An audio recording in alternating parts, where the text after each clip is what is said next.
अब कार्यक्रम के अंत दिस आबि गेल छी और एहि सभा के अध्यक्ष जी मोहम्मद असगर अली जी के अंतिम शब्द राखैत एहि कार्यक्रम के समापन कऽ देबऽ के घोषणा कऽ देबऽ के लेल सेहो आग्रह करे।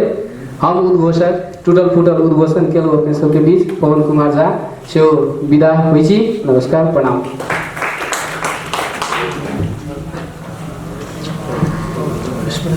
हेलो, आप सभी लोगों को सबसे पहले तो मैं अपने बड़े भाई कहिए या बड़े साहित्यकार कहिए, मैं बचपन से उनसे सीखा और उनसे सुना।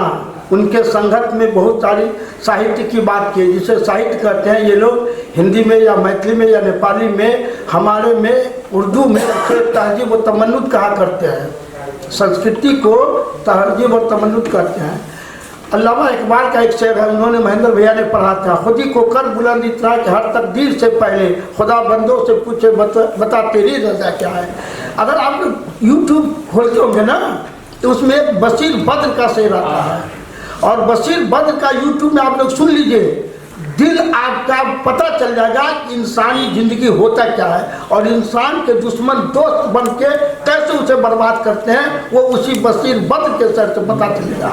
और इन्होंने जो लिखा है, महीउद्दीन ने, जब इस लड़के से मेरी मुलाकात, मेरे एक इमाम साहब है कुआ के रहने वाले, उन्होंने जब मेरी मुलाकात कराई और जब बात हुई तो मैंने कहा तुम करो बाबू, मैं तुम्हारे साथ हूँ। मैं पहला लड़का को देखा, कभी मैंने पहचाना भी नहीं, कभी जाना भी नहीं, लेकिन उसने कहा कि मैं लिखा हूँ चाचा। तो मैंने कहा बेटा मैं तुम्हारे साथ हूँ और तुम लिखो, जो मदद चाहिए तुमको हमसे कहना, मैं तुम्हारी मदद करूंगा। क्योंकि एक बात आपको बताएं, साहित्य जो होता है ना वो देश को दिशा निर्देश करता है, समाज को दिशा निर्देश करता है। कुछ साहित्यकार पार्टीगत होते हैं जो अपनी पार्टी के सिद्धांत से लिखते हैं, जैसे कम्युनिस्ट वाले साहित्यकार कम्युनिस्ट के सिद्धांत से लिखते हैं, डेमोक्रेसी वाले डेमोक्रेसी, लेकिन गरीब के दर्द को लिखने वाला बहुत कम साहित्यकार होते हैं। और गरीब के दर्द जो साहित्य में नहीं है वो साहित्य नहीं होता है, क्योंकि सबसे निचले स्तर पर वो गरीब होता है जिसकी पहुंच उस जगह नहीं होती जहां आप लोग बैठे होते हैं। क्या कभी आपने उसके दर्द को देखा? क्या कभी आपने उसके झोपड़ी में दिया, डिमडिमाता हुआ दिया को देखा है? नहीं देखा, इसलिए नहीं लिखते हैं। मैं अभी मेरे भैया ने एक बात कहा कि जब भी मैथिली का प्रोग्राम करते थे, जय जय भगवती कहते हैं, मैं मैथिली के विद्वानों को चैलेंज किया उस सब दिन कि कभी आपने उर्दू शब्द, इस्लाम के किसी भी शब्द को आपने अपने भाषा में जगह नहीं दिया और न कभी मुसलमानों के सांस्कृतिक या साहित्य या उसका धरोहर या उसके इबादतगाहों के बारे में कभी वर्णन किया है। क्यों? अब इतने कंजूस कैसे हो गए? अभी भैया ने कहा कि फैल जाओ दुनिया में, आदम को फैलाया गया और कभी कहीं सपुरता है, तभी तो बड़े महान होते, उसका हृदय भी महान होता है, विशाल होता है। आपको खुशी होगा और दुख भी होगा। मैं 20 साल मिथिला नाट्य कला परिषद का सलाहकार रहा। जिस दिन बॉन्डेड था, भैया मौजूद है, हम जाते थे जोगिंदर गुप्ता के साथ, इनसे कैसे साधारण सभा होगा, चंदा मांगते थे, महीना लगाते असूल करके। लेकिन आज वो मिथिला नाट्य कला परिषद 20 वर्ष होने के बावजूद भी कुछ लोगों के मुट्ठी में चला गया, हम लोग को पूछता तक नहीं कभी। ये दर्द है। हम मुसलमान थे, फिर मैं मैथिली साहित्य के लिए काम कर रहे थे, क्योंकि मैं जनकपुर की मिट्टी को देखा हूँ कि हर भाषा की तरक्की हो। क्या आप समझते हैं कि दूसरों नहीं? आपको पता होना चाहिए। अभी तो इन्होंने लिखा है ना, बहुत लोग लिख रहे हैं। अब ये गणतंत्र, समावेशी और संहिता आया है ना, ये उस वर्ग के लिए है जो वर्ग कभी इस दायरे में नहीं था, अब पहुंच रहा है।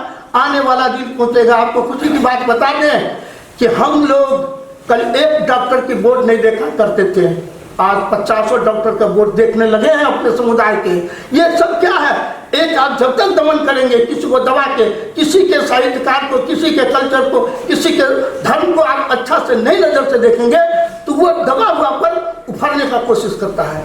इसलिए हम आप सभी बुद्धिजीवी से, सभी राजनीतिक दलों से, सभी विद्वानों से कहेंगे कि समावेशी का अवधारणा लाइए, सबको समेटने का लाइए, सबके दर्द को समझिए। क्या जनकपुर में आज बताइए, इतने दिनों से हम लोग हैं, मेरा उम्र भी 65 साल हो गया, भैया के शरण में जाते हैं, कभी इस मस्जिद के बारे में नहीं लिखता है, कभी कोई हमारे कब्रिस्तान के बारे में कि हमारा दर्द कैसे होता है, न कोई राजनीतिक दल समझता है, न कोई साहित्यकार समझता है। कभी हमारे समुदाय जिसने जानकी मंदिर को बनाया है, जिस समुदाय ने मजदूरी किया है बचपन में, जिसके पूर्वज उस जानकी मंदिर से पहले है, उसके गवाह या हमारे राजेश भैया के परदादा थे। हम लोग के परदादा से। लेकिन आज लोग इतिहास लिखने वाले हमारे इतिहास को कहते हैं जानकी मंदिर आया है तो मुसलमान आया है। पहले इनको पता ही नहीं कि जनकपुर है क्या। आज मैं जो परिवार को यहाँ देख रहा हूँ, देखिए आपको एक इतिहास की बात बताते हैं। नवल किशोर दास जी महंती के ज़माने में राजेंद्र भैया के पूर्वज और एक लड़का यहाँ यूनुस नाम का लड़का खड़ा हो जी, ये लड़का आप समझिए इस शहर के सबसे बड़े धनिक परिवार का बच्चा है। आज से 100 साल पहले इतना धनिक कोई हिंदू भी नहीं था, कोई दूसरा जात भी नहीं था।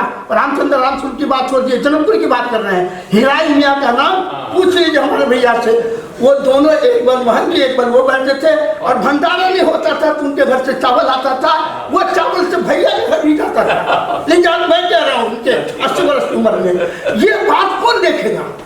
इस जनकपुर में हिंदू और मुस्लिम की जो संगम है दुनिया में कहीं नहीं है, ये कौन लिखेगा? कभी कोई लिखता है? नहीं लिखता है। क्यों? हम लोग के इतिहास को मिटा के लिखते हैं। तो जानकी मंदिर बना तो कुछ मुसलमान कह बैठ गया। मेरा पूर्वज को मंदिर ने बसाया, कब चौथा उसका मंदिर था, चौथा आदमी था महंत, जिसने हमको चरोग से हमारे पूर्वजों को ला के बैठाया, हिरानिया को पूर्वजों को ला के बैठाया, हर जात को बैठाया। मुसलमान को सब्जी उठाने के लिए, कपड़ा बुनने के लिए, दर्जी का काम करने के लिए, जमीन जोतने के लिए, तत्मा खतबे को, चढ़ने का काम करने, कुर्मी खतबे को, प्रसाद बनाने के लिए तिल को। लेकिन कोई भी विद्वान अभी तक इस मौजू पर नहीं लिखा। ये दुख नहीं है क्या जनकपुर इतनी बंजर हो गई है कि अपने पुराने संस्कृति सभ्यता को लिख नहीं सके? ये दुख की बात है। इसलिए मोइनुद्दीन ने जो लिखा है हम तो इनको हौसला अफजाई देते हैं और हमने इसे कहा है तुम्हें जो मदद चाहिए हम करेंगे, तुम्हारे साथ रहेंगे। और ये सभा में जो लोग आए उसमें हमने भी सब लोगों को, और राजेंद्र भैया का प्रस्ताव हमने भी इनको कहा कि उनसे कराओ, वो बहुत बड़े साहित्यकार हैं। और क्या बताएं, दर्द आप समझ सकते हैं हम कितने दर्द में हैं। इस शहर जनकपुर में हमारी समुदाय कितने दर्द में है कि इसकी कला और संस्कृति का कोई रक्षा करने वाला कोई न राजनीतिक दल निकल रहा है, न कोई साहित्यकार निकल रहा है। हम कितने उपेक्षित हैं ये मेरे बोली से आप समझ सकते हैं। इसलिए आज के दिन मुझे भी कुछ कहने का मौका दिया। इस लड़के ने मुझे अध्यक्षता ग्रहण की, मैं उस लायक नहीं था, साहित्यकार भी नहीं था, लेकिन इसने कहा कि नहीं चचा आप मेरे गार्जियन हैं, आपकी अध्यक्षता कर लीजिए। मैंने स्वीकार कर लिया। और आप लोग सब लोग जो यहाँ आए हैं इसके लिए मैं तहे दिल से शुक्रिया अदा करता हूँ और धन्यवाद भी देता हूँ।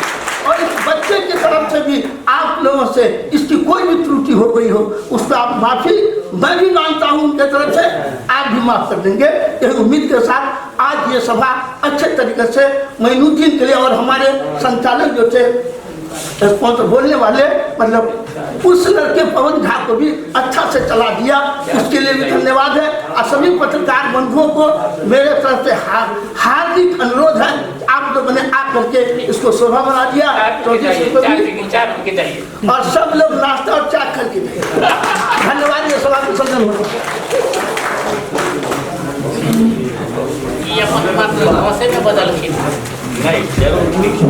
फुलवारी का मतलब